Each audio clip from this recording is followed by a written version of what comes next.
Good evening, everyone, and welcome to Crowd Church. I'm really excited to be here tonight. I'm one of your hosts for this evening's live stream. I'm joined by Sharon. Sharon, do you want to say hi? Hi, everybody. Great to be here. I'm glad you could join us. And we're also going to be hearing from your lovely husband, Matt, in a minute, who's going to be sharing with us tonight. Lovely husband. Yeah, well, he's all right. He's pretty good. I mean, yeah. So tonight we're excited to be starting a brand new series. For anyone who's been with us a while, you'll know that we've been looking at Easter story the last few weeks.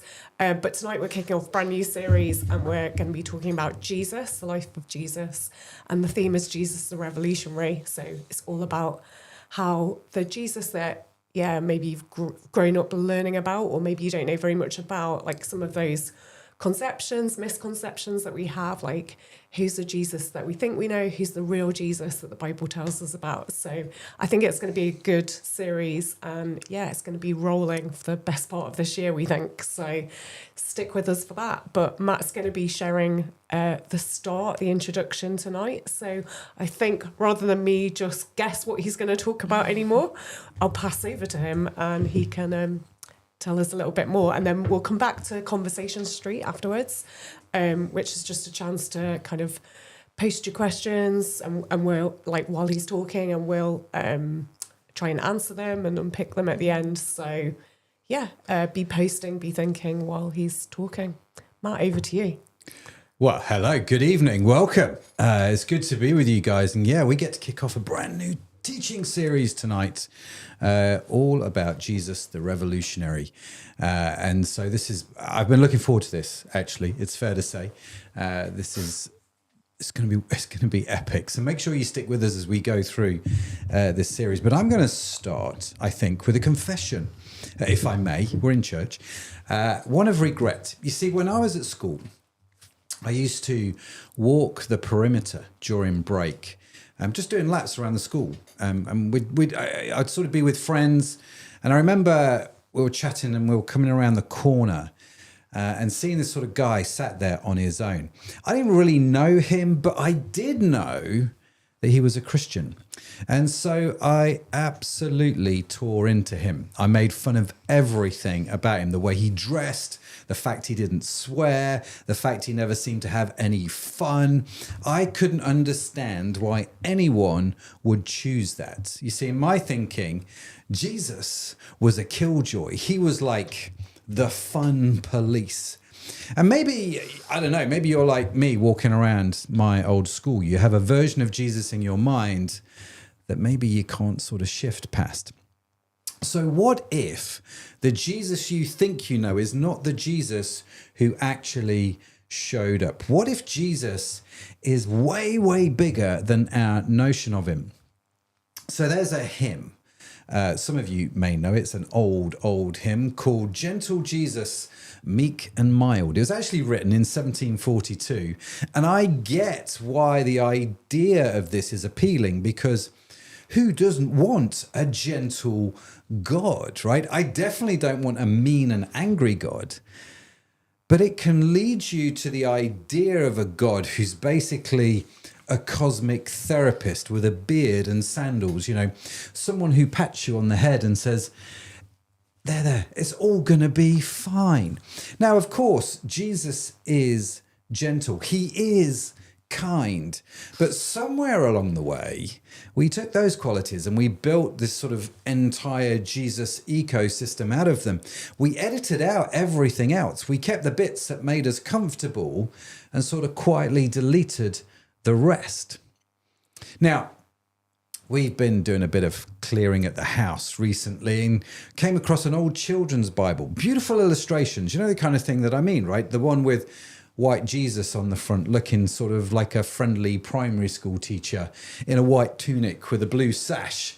Everything's in pastel colours and Jesus is smiling and it's calm and he's surrounded by lambs. And I think, well, maybe this is the Jesus that people are rejecting. And honestly, I wouldn't blame them, because that Jesus, I think, is way too small for the world we actually live in. And we do this to radical people, by the way, don't we? You take Martin Luther King, right? Now, most of us know the I Have a Dream speech. It's on posters, it's on mugs. But the same man said the evils of capitalism are as real as the evils of militarism or of racism. He called for radical redistribution of wealth. And in his lifetime, the FBI called him the most dangerous man in America. And now he's on a postage stamp. And we killed as a society the majority of his ideas and celebrated the bits which we liked. And then we used his sanitized words to resist the very changes he was actually demanding. And I just wonder if we've done exactly the same thing with Jesus in many ways. And the problem we have with cardboard Jesus is that, well, he can't actually do anything. He can't challenge you because that's not gentle. He can't disagree with your culture because, well, that's not meek. He can't say something that makes you deeply uncomfortable because that's not mild. And so you end up with a Jesus who agrees with everything you already believe, which is remarkably convenient, isn't it?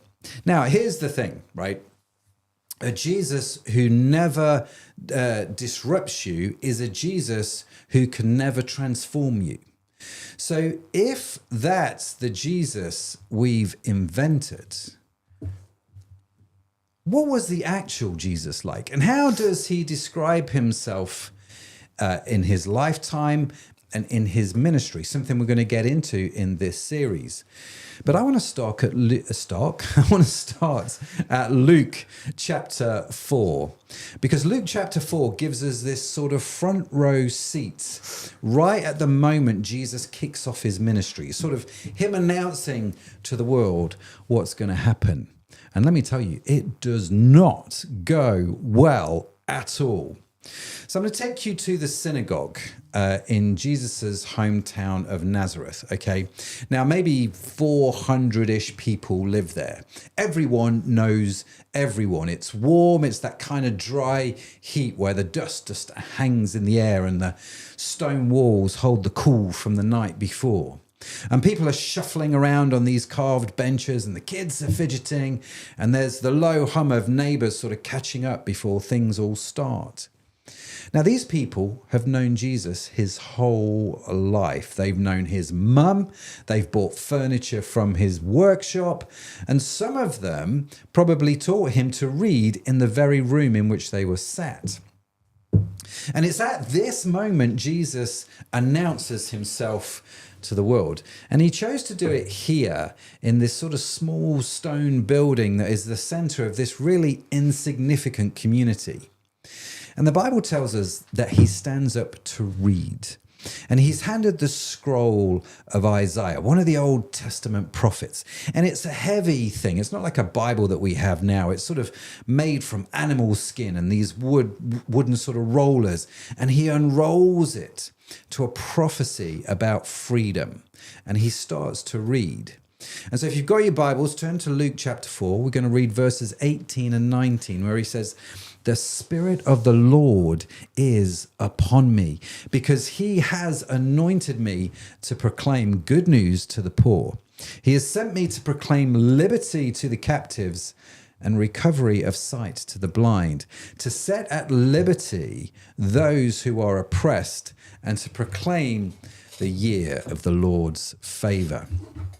And then he rolls up the scroll and he gives it back to the chap that handed it to him, and he sits down, which is a bit like this, I suppose, a posture of a teacher about to say something important.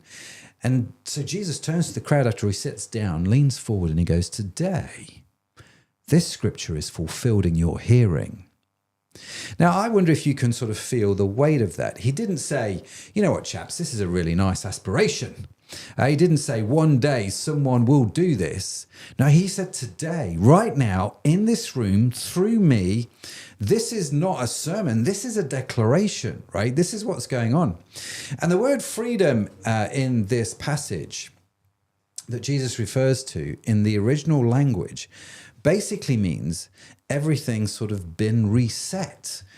which is a great phrase. It kind of has the echoes of this sort of ancient Jubilee tradition where every 50 years all the debts were cancelled and all the slaves were freed and all the land was returned. It was like this huge sort of economic, social reset thing that was going on. So if you imagine someone walking into Parliament today, or the House of Representatives, or wherever you are in the world, and they sort of stand up and they announce to the whole world that all debt is cancelled. So for you, your student loans, your mortgages, your credit cards, all of them cancelled today, right now. And this is the scale of the disruption I think Jesus is announcing. Except he was talking about stuff way more than money. He was talking about everything, right? Now, this ancient prophecy Jesus reads from goes on to speak of God's vengeance and payback. If you read it in Isaiah, it's got this whole thing about retribution in there. But Luke records that Jesus talked about the grace, but then left out all the stuff about vengeance. Now, whether Jesus made a deliberate choice to stop reading at that point, or whether Luke is just highlighting that this maybe is what mattered most, the message that comes back is the same. Jesus came leading with grace, not with payback, with freedom, and not with punishment. And that is, I read it and go, that's amazing. But for the audience at the time in this small stone synagogue, they were deeply troubled by this. They were very, very uncomfortable. They wanted a Messiah who would destroy their enemies. They would take them out, and and every form of injustice would have been had their retribution and the enemies would have suffered. They wanted a conquering Messiah, a God to intervene. Someone to intervene in their fate, take control. And I think we still want that today, don't we, from Jesus? And Jesus offers them and us a Messiah who would free them. He would free all the oppressed. But Jesus is including, it turns out, the Romans, their enemy, in his decision to free people. He's not going to conquer them. He's going to free them. And then Jesus, when he's talking to these chaps, still sat there, does something really, really extraordinary. He brings up two old stories from the Old Testament. And the commonality in these two stories is that God bypasses Israel entirely and sent help to outsiders, to the foreigners, to their enemies. He reminded them of the stories of Elijah, where he was sent to a foreign widow, and Elisha, who was sent to heal a Syrian general. The Jesus they thought they knew is definitely the Jesus who is not showing up right now.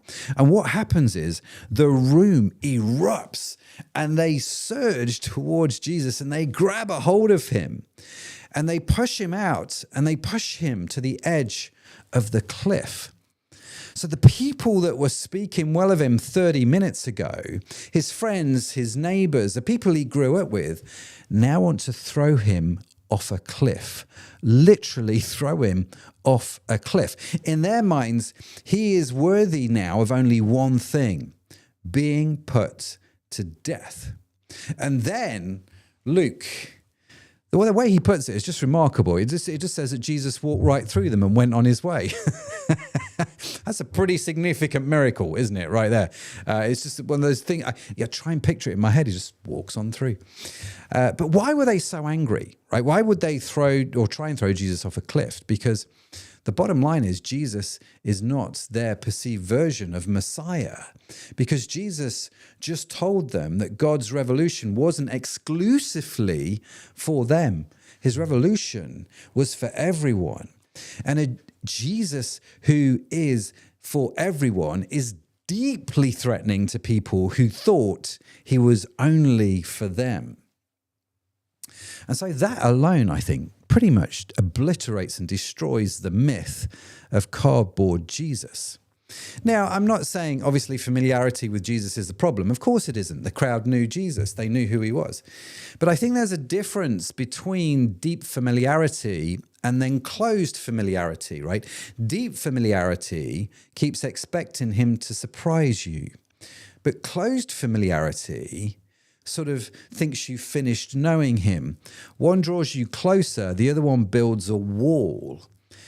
And any of us can drift from one to the other, I think, without really noticing as soon as we think we've got it all figured out. So what does it look like when you encounter this Jesus, the one who turns up with freedom in one hand and disruption in the other? Because I don't think the real Jesus is meek and mild, but I also don't think he's angry Jesus, harsh and wild. He's something far, far more interesting. I think he's a Jesus who is lovingly fierce. I think he is fierce against everything that holds you captive. And I think he's relentlessly tender towards you as well. It's a really interesting tension. A Jesus who loves you too much to leave you where you are and loves the world too much to leave it as it is. It's the same Jesus who provoked a riot in Nazareth, is the same Jesus who wept at a friend's grave and welcomed children onto his lap. He's not one or the other, he's both. Now, if you've experienced a version of Christianity that felt aggressive or controlling, that is not what I am talking about. The fierceness of Jesus is always aimed at what's hurting you, never at you. And that freedom that he announced, it's not abstract. It is very, very specific. It's free from the guilt you carry, sure. It's free from the story that you're not enough. But when Jesus read those verses in that dusty old synagogue, he meant all of it. Economic, social, spiritual freedom. And we've tended, I think, certainly in the modern church, to define it just as the spiritual bit because it brings spiritual freedom. It's a bit vague, isn't it? And it doesn't really demand anything from us. But I wonder if this is the sort of sanitization Jesus is warning us about in these verses. And Jesus delivers that freedom not through violence, but through sacrifice. And Christians still haven't really always followed that idea, have they? But Jesus did. He understood that violence may change circumstance, but sacrifice, well, that transforms life. That changes hearts. So it wasn't through a sword, but it was through a cross. And everything Jesus announces in that dusty synagogue in Nazareth, he delivers on the cross. And when he came back from the dead, he proved that freedom was real. Now, this is something we are definitely going to get into in the coming weeks. So the Jesus you think you know might not be the Jesus who actually showed up all those years ago. It might not be the same Jesus that comes now. The one who actually shows up, I think, is far more dangerous to your comfort, but far more devoted to your freedom than you ever imagined. So back to my opening confession, the one of regret. You remember the lad at school, the one that I sort of made fun of or ripped into for being a Christian? You know, if you'd have asked me at the time, was I a Christian? I probably would have said in some way, yes, I was a cultural Christian. I believed in God because I was born in England. Never really thought about it though. But I did know enough to know that following Jesus meant becoming boring, joyless, a killjoy. And why would I not swear? Why would I not have fun with my girlfriend? Why would I live this straight-laced, boring life? I thought he was the freak, but it turned out I was the one that was the fool. And a few years later, I came head to head with this idea that Jesus was a killjoy. I find myself sat in a church listening to a preacher, and I prayed, Jesus, you can have my life. Just don't ask me to give up the fun. I remember praying that prayer in church. Even then, when I was prepared to become a Christian, I still had this belief, this idea that Jesus was out to stop me having fun. And I continued to wrestle with this idea for about a year. And in that time, I discovered that I was the one who was not actually having fun. I was the one who was missing out on what abundant life was. Not the kid at school, it was me. And that's my regret and it's my shame, because the way I dealt with my own ignorance was to be aggressively mean to him. Because I could, because I was a stronger one, because I was with my friends and he was sat there alone. I had become the very thing that I personally despised because I had become the bully. But you know what? Thank God for his mercy on me, because I found out that Jesus was nothing like the killjoy I invented. And that challenged everything for me. So the Jesus you think you know might not be the Jesus who actually shows up. And over the coming weeks, we're going to meet the one who did. We're going to watch him do things that do not make any sense. We're going to watch him, or we're going to listen to him say things that offended the wrong people. We're going to see him love the people everyone else gave up on. He picks fights with systems everybody else accepts. And he died in a way that nobody expected. And he comes back in a way that changes the entire trajectory of human history. If you've given up on Jesus because the version you were offered was too small, I get it, genuinely. But who wants a small God? I don't. Now, if you've never actually met this Jesus, not the idea of him, but actually met him, I think this series is a great place to start. And if you've already met him, if you're already a Christ follower, but you've lost the wonder and the awe, wonder if this is a good place to start again. So my challenge to you this week is to try one thing. Simply read Luke chapter 4, the verses that we went through, and just read that over and over again, just that one chapter, and ask yourself one simple question. Does this Jesus I'm reading about match the one I've been carrying around? It's a really great question. Anyway, that's it from me. Back to you, ladies. Brilliant. Thanks, Matt. That was just a great introduction. I really enjoyed it. I think it was personally very challenging. I think even though some of us sat around this table have been Christians for a long time, it's actually a really interesting question to think about. Like, what do you actually think of when you think of Jesus? Like, who do you think of? How do you think of him? What do you think about him? And how much does that marry up to scripture, or just kind of your cultural conditioning? Yeah. What did you think, Sharon? Well, earlier this afternoon, I was just looking through and just thinking, okay, what are the different types of Jesus that we can get into? So I've made a note of a few. So there's, I think Matt kind of mentioned a little bit as well. So there's like the therapeutic life coach Jesus, where we take the nice sayings to enhance our life, but kind of leave the rest of it. There's the political or cultural Jesus, where we take the bits where he aligns with our political views and then like kind of, assign him to our political party. There's nice Jesus, where we take away the hard teachings, but we just keep the nice, the ones that, make us feel good. There's the convenient saviour, where we like the forgiveness of sins bit, but we don't actually like the submitting to him as our king. What else? I was thinking again of like in different religions where he might be seen as a prophet, but not the Son of God, where people might believe that he didn't really die on the cross, but it was, some sort of illusion. Yeah, so many different types. Yeah. But also I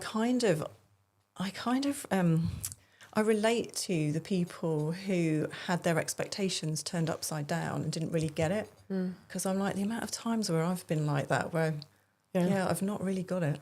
I loved what Matt had to say about that whole thing of like, you can't really put Jesus in a box. Like, he isn't one thing. Like, he's both fierce and loving. Like, he's fiercely loving, and the two things are sort of in tension.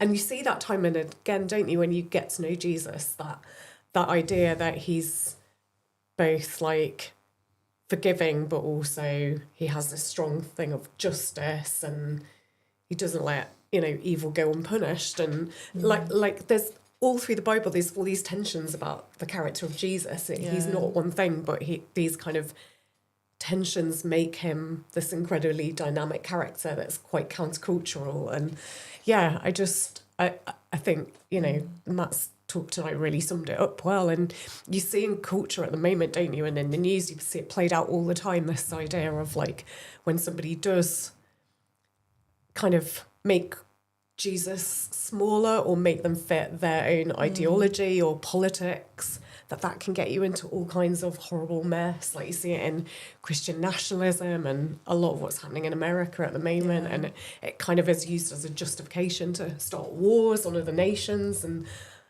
yet Jesus doesn't take sides. He doesn't side with our nation. And like, yeah, there's so much we can get into, but it's just so challenging, isn't it, personally, to be like, who do I think Jesus is? And I think that's a really good question to sit with this week and kind of start picking like at home as well. Yeah, I sometimes find that I feel like my brain is so small that I can only really grasp bits of who God is at any one time. Like trying to hold the whole thing together can be a bit of a challenge because God is so big. Like you say, you've got the completely loving but also the God of justice, and God manages to hold those things in tension. But sometimes it's difficult, I think, to keep all of God.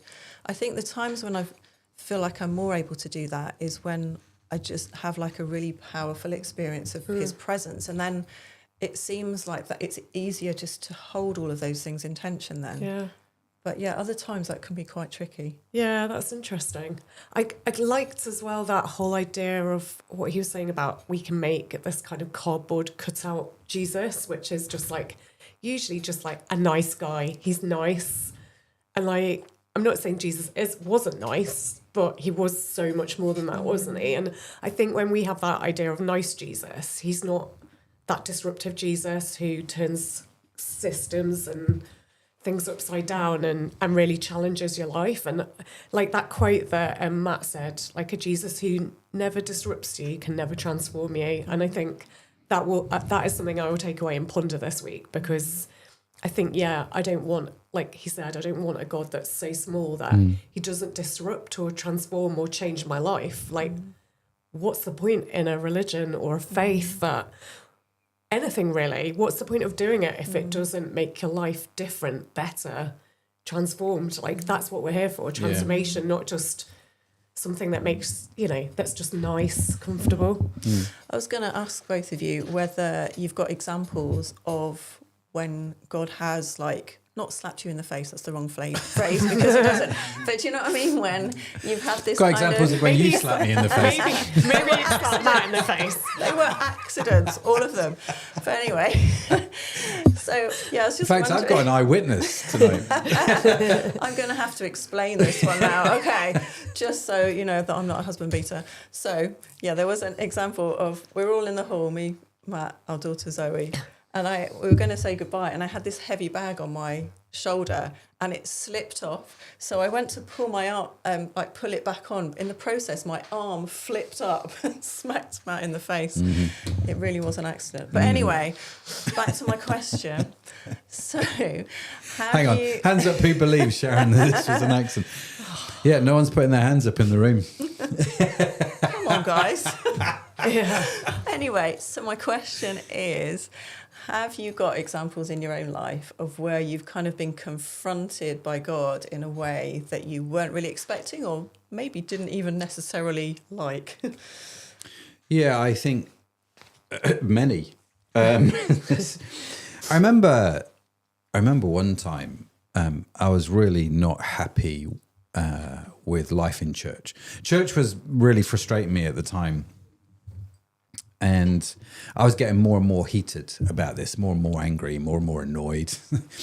And it sort of was going around in my head, that sort of emotion. And I was, and I think I was probably giving into it quite a bit. And I just remember praying one day, just going, God, I am really not happy. because you know that I'm a big believer in you can express and vent to God and your emotions. But I think every now and again, God just, most of the time I think it's fine. But I think there are some times where God just challenged, and I just felt God challenged me at this point and say, oh, okay, what is it you are not happy about? And I'm like, well, I'm not happy about this, this, and this. And I just felt God at this point say, you know what, Matt, I can listen to you all day long, but you go ahead and find me chapter and verse in the Bible where church is about you and what you get out of it versus what you give to it. He said, I'm all ears. And I was like, oh, okay. I just remember having this sort of internal argument with God, and I was deeply challenged that I had this really lousy attitude. Yeah, and as they used to say in North Carolina, that he got on me like a chicken on a bug, and that's what I felt at that point. Yeah. What about you, Anna?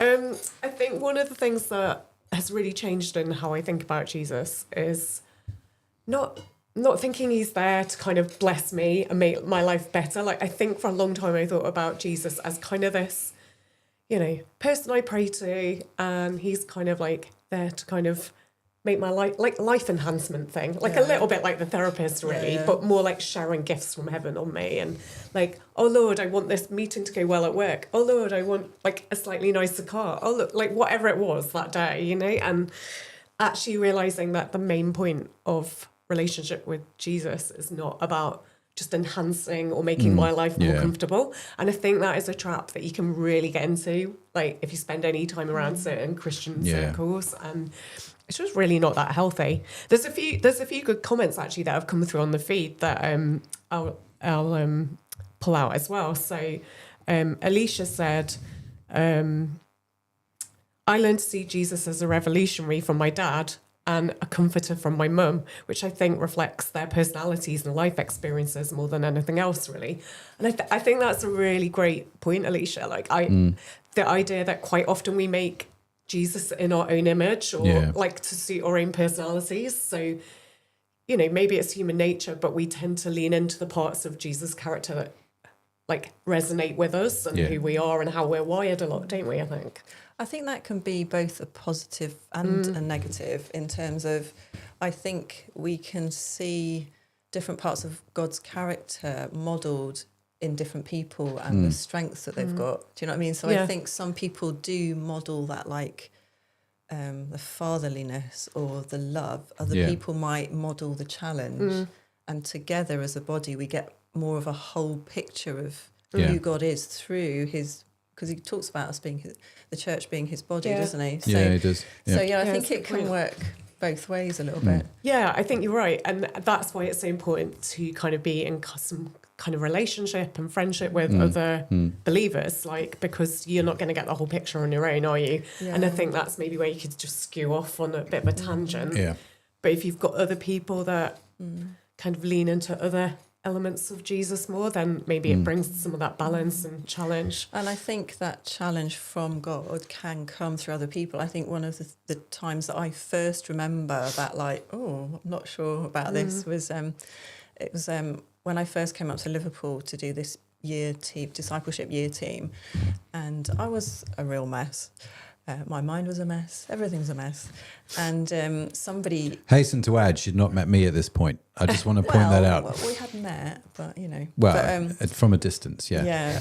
You're just saying it wasn't to do with you, Matt. Yeah, I just want to be really clear. Nothing to do, not your fault. Because it's obviously important for my ego that I'm not associated with your life being a mess. So anyway, so I was struggling, but one of the leaders of the team really challenged me that I needed to repent of stuff and I needed to forgive people. And it doesn't sound like much now, but at the time I was just like, what? How can you tell me that I need to deal with this? It's their fault that I'm like this. And I had this real reaction to it. I was angry because I didn't want to be confronted about my own sin or the people that I needed to forgive. I didn't want to forgive because I'm like, if I do that, I'm going to have to take responsibility for the way I am. And I didn't want to do that. So it was this, like, it just felt like God in my face, and it came through another person. But I think I recognised that what they were saying was true, but I didn't like it.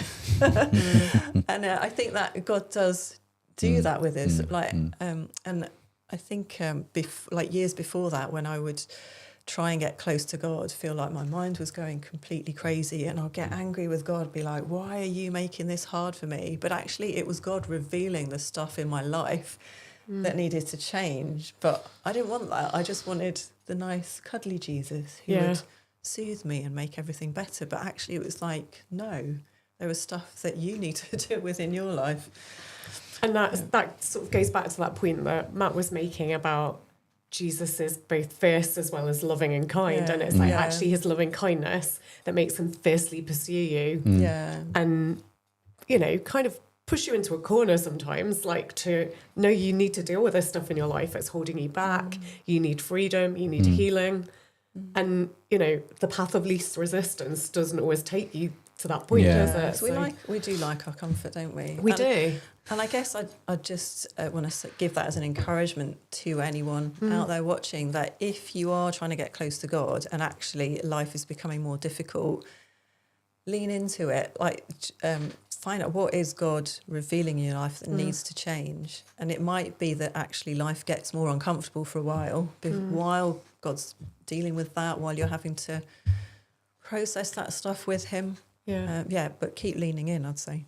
There's some really nice comments here on the feed as well coming through. So Zoe said, I've only just started to learn about Jesus recently, and I've been surprised about how fierce he can be. I thought he was just quiet and calm. So that's interesting, isn't it? Because that is that perception, Matt, that you were talking about. I think that's quite interesting.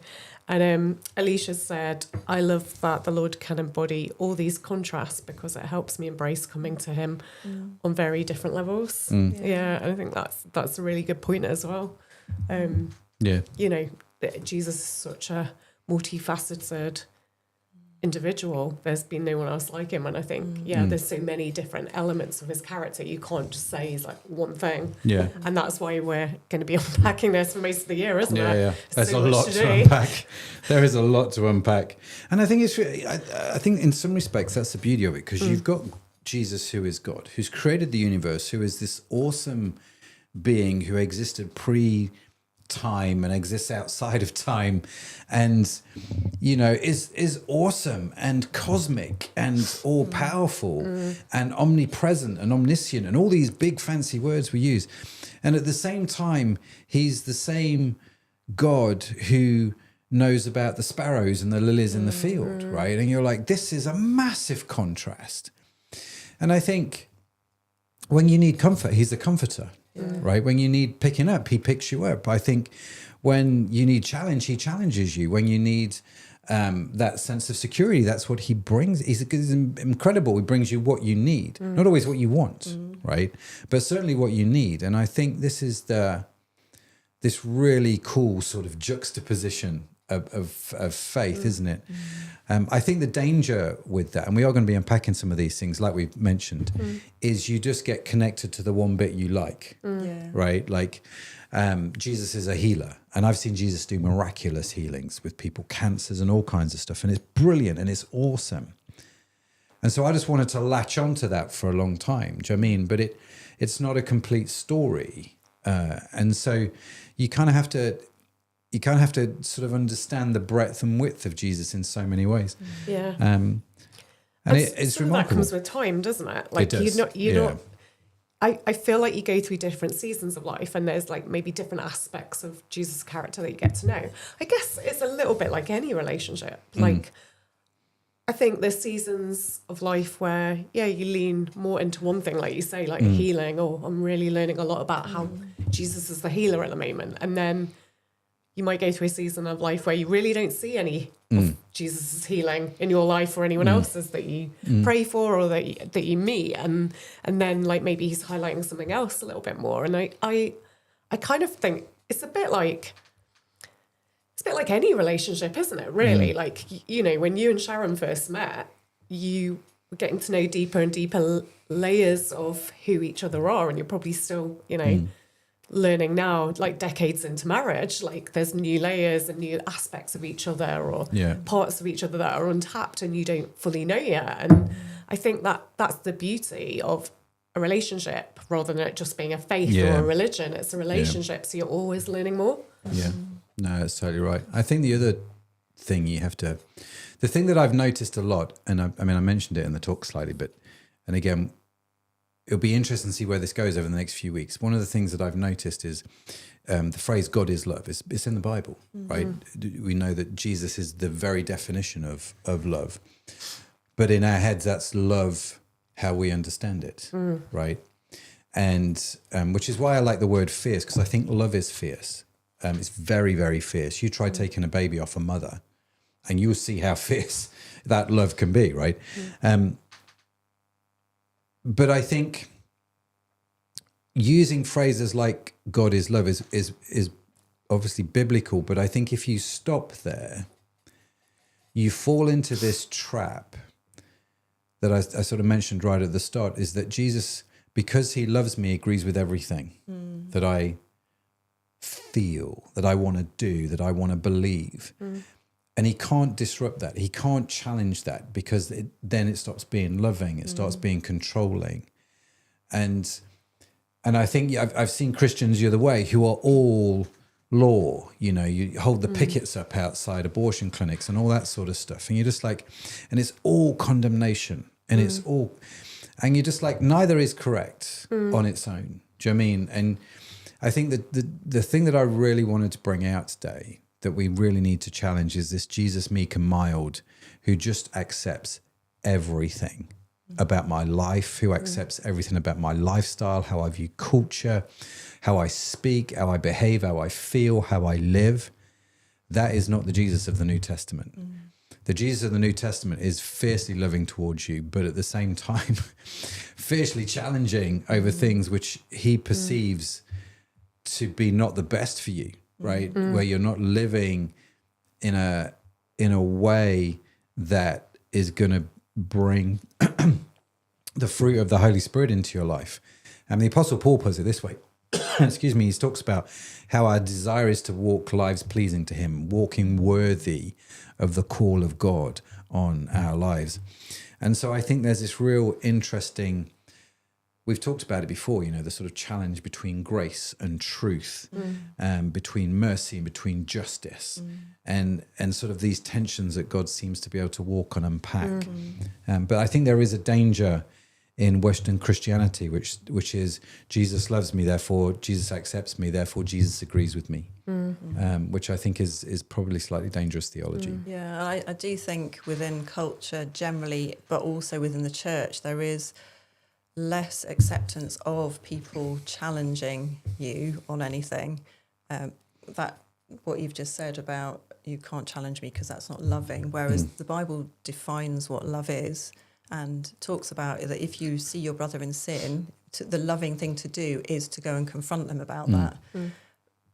But speaking the truth in love. So again, it's having those two things together, not just truth, not just wishy-washy love, but together, just to go, hang on, the way you're walking now is leading to death. You need to turn back. Come on, turn back. Yeah. And I do see a lot more resistance to that. It's interesting, isn't it? There's another good point that's come through here on the feed, and it says, it's a fascinating point, the idea that Jesus transforms through challenge. Maybe it attracts resistance because so many of us have come to attach negatives to words like challenge. Yeah. And I think that's a really great point. And I think that's the key, isn't it? It's like, why does Jesus challenge us? Why are some of his teachings challenging? And what's the fruit of that? Because I think if you know that at core, God is love and he's for you and he wants the very best for your life, then actually you understand that his challenge, his discipline, his like correction of some things in your life is actually only to bring you greater wholeness, freedom, healing, good things. So it's about trusting God's character, isn't it? In order to kind of be open to that challenge. Like challenge isn't a bad thing when it's challenge it's not like challenge from a mean, evil parent. It's challenge from a loving father who wants the best for you and wants you to live the fullest possible life. And I think, again, it's like having that understanding, that right understanding of God is key to being open to it, really. Yeah. And I think that does really challenge the culture that we have here in the West at the minute, which is very much you make your own truth, you decide what's right. And so if anyone challenges you, they're not just challenging what you believe, they're challenging you as a person. Whereas I don't think the Bible sees it like that. I think it would separate those out. So it's just very much a culture clash on that at the moment. It is. And it's, again, we're going to get into it a lot more, I think. But fundamentally, I think we have to be open to the idea that Jesus will challenge us. Because if he can't challenge us, if he can't disrupt us, like I said, he can't transform us. And I think about the guys in the synagogue that tried to throw him off a cliff. I mean, that's not going well. I mean, you might not stay on YouTube much longer, but you're not going to come here, hopefully, and try and throw me off a cliff if you don't like what I've said. But it's one of those where I kind of think they had this expectation, this perception of Jesus to act and do and be a certain way. And when Jesus didn't fit that mold, they tried to throw him off a cliff. And it's that idea that we're going to have certain ideas and certain notions about Christ that we have to be willing to go, God, if you need to challenge that in me, go for it, right? I'm happy to be challenged, not just because these guys from a studio in England have said it, but because your word says it, because I've understood something about you. I think that's going to be a really critical thing coming up over the weeks.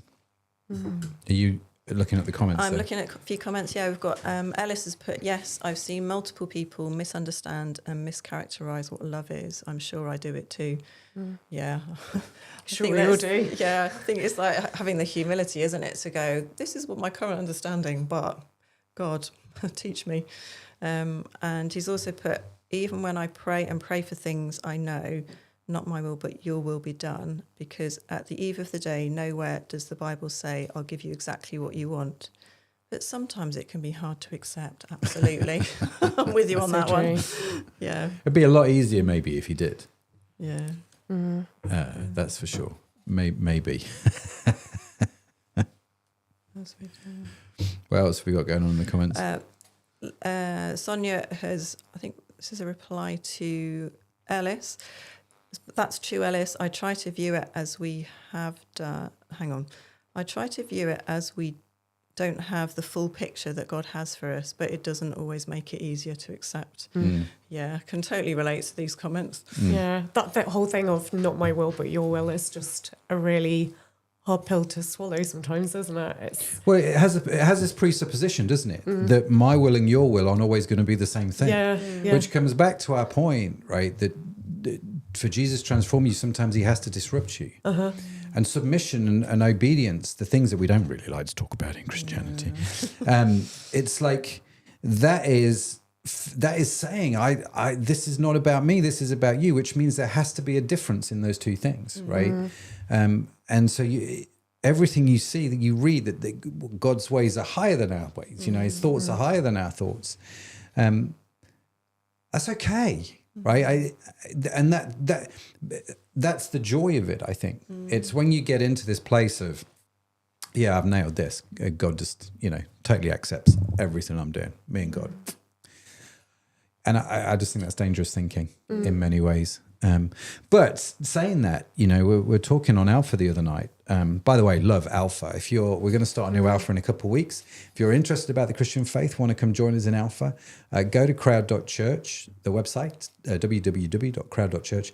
Just fill out the little registration form for Alpha on the website, and we'll get you on the course in a couple of weeks. But we were talking about on Alpha, obviously, there are some people who are very new to the Christian faith, some people who aren't Christians yet, and they have some really interesting ideas about Jesus. And they don't necessarily always marry up to the ideas and thoughts that I have. But it's not my job on Alpha to convince them to think the way that I think, right? Or to see Jesus the way that I see him. Because I've been walking with Christ for 30 years. This is something that has happened over a period of time, right? And I've been transformed, I think, by my walk with him. And so it's not like you need to get there tomorrow. Like, you know, this is back to your point, Anna, about relationships. You get to know people. But I think it's a daily challenge to say, not my will, but your will be done. 30 years later, it's still a challenge, right? Yeah. And that prayer was originally prayed by Jesus, wasn't it, in the garden just before he was going to get crucified. And it was like he knew he was going to be crucified, and he was saying, God, this is not what I want, but if this is what you want, then I will do it. And isn't it reassuring, though, to know that even Jesus, who was God in human form, also struggled with some of this stuff, like as a human being? Like, I find it really reassuring. Like, of course we're going to struggle with this. Even Jesus found it hard to submit to God's will when it was painful in his life, but he chose to do it anyway because he knew there was a greater good that followed out of it. And but it's not easy. No. So I think it's like following God's way is not always the easiest, most comfortable way, is it? But I wanted to contrast that with something you said, because at the beginning of the talk, you were talking about how your view of Christianity was that it wasn't fun. That God wasn't fun. Jesus, a fun police. Yeah. So obviously you've changed your mind now. So what's your view on that? Oh, it's radical fun. Yeah. I mean, I wouldn't do this if it was. I say I wouldn't do this if it wasn't fun. I don't know if that's true, but I positively enjoy everything about my. I positively enjoy most things about my walk with God. I must clarify. I do not perceive what I perceived as Jesus robbing my fun. A lot of people think about, right? It's like,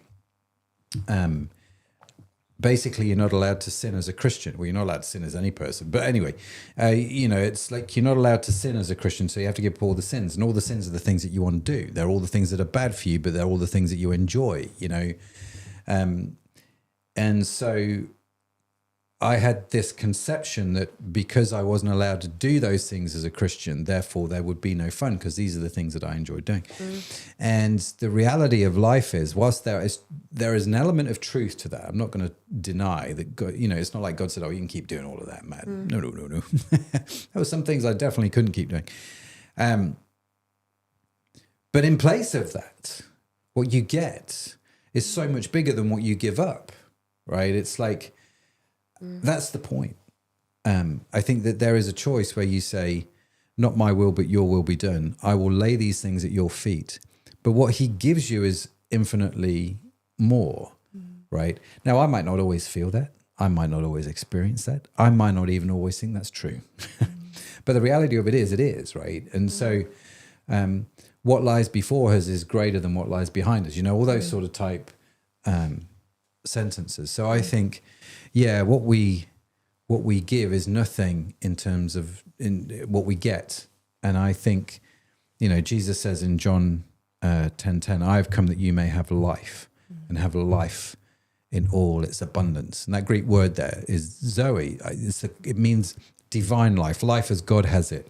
I have come that you may have this life to the full, life as God has it, this divine life, this abundant life. That doesn't mean everything you ever wanted in life. It doesn't mean an abundant bank account. It doesn't mean driving around in Ferraris. I mean, maybe for you it does, but for most people it doesn't. But it means life to the life as God has it. And I'm kind of like, that is a goal worth chasing, right? Do I have this life, this abundant life that is full of, and the Bible uses these words over and over again, like joy and peace and contentment and godliness and faith and hope and love. And all of those things, are they growing in me? And if they are, well, that's a remarkable thing, isn't it? And so whatever you give up is nothing in relation to what you get. I think sometimes we chase after those things because obviously they do look attractive, but it's to kind of fill that hole in us that actually only God can actually fill. And so the things that we chase can be a bit more superficial, but Like, you know, you said when you reorientate to God's way, actually he fulfills those deepest desires that we have. Not necessarily always instantly. Definitely been a process for me, and like, you know, definitely some harder times, like working through stuff and digging up all the, you know, getting rid of all the dirt out of my life. But yeah, Worth it though. definitely. Yeah. Absolutely worth it. And I think you're absolutely right that a lot of the time are what we do, that the behaviours that we sometimes cling to that aren't good for us, as sin patterns in our lives. It is just about trying to find those places that God just gives us freely, so that those things like, you know, joy and peace and security and a sense of worth and identity and who am I and all of those things. It's like just finding them in superficial, human, man-made ways that are so much more inferior than what God can give. So it's like, you know, people try to find that in sex and relationships and money or power or alcohol or drugs, whatever you're doing that is quite short term, but actually God's got the real thing, the real deal. It's like sort of inferior. So when we cling to that sin, it strikes me that it's just like the inferior version of what God gives us perfectly. And so the trade-off, actually, once you've tried it, it's not that difficult. Like such a good point to let go of, because the real deal is so much better than the human inferior version. Very good point. That is a very good point. Very well said. I'm aware of time. Yeah, what's ticking on? Totally not. Oh yeah, it's getting late, isn't it? So we should go to when you're Live having fun, Lounge. doesn't it? Yeah, we're just cracking on. But we should probably say, sorry, you crack on. I'm not hosting tonight. I mean, I'm hosting tonight, but I'm not entirely sure what's happening next week. So I might just have to bounce this question back to you. We talked about Okay, it. we've got the next episode next week, haven't we, of this series? But tell us who's on. We've got Dave Connolly speaking to us next week, carrying on in the series. And in theory, we have Will and Mike hosting. So, but you never know. In theory? Well, because sometimes it changes, doesn't it? It does. Yeah. It does. It But can change. It can. But I think they'll be okay. But yeah, I'm just pulling up the rota for next week so I can tell you what Dave's going to talk about. Yeah, and while he's looking for that, and now we're going to finish the live stream any moment, but we're going to carry on in, is it Google Meet? Yes, it is. Yes, and hopefully the link will appear in the feeds. comments. Yeah, Right. So yeah, come and join us. If Dan's doing his job, the comments, the is it in there? Yeah, Well done, so Dan. Is he doing his job, so? It's just Okay. yeah. So just come and join us for a very informal, just chat, say hi, see how you are. Yeah. Yeah. Be good to see you in the next week. Dave is talking about the woman at the well, John chapter 4, the story of the woman at the well, one of the very famous stories in the Gospels. So do come join us for that. Yeah, it's going to be epic. Awesome. So that's it from us tonight. Come and join us in the in the meet afterwards. And if you don't, get in touch with us in the week, have a look at the Alpha course, drop us a line if you've got any prayer or any questions, any requests. Find all our details on the website. But keep in touch and have a great week.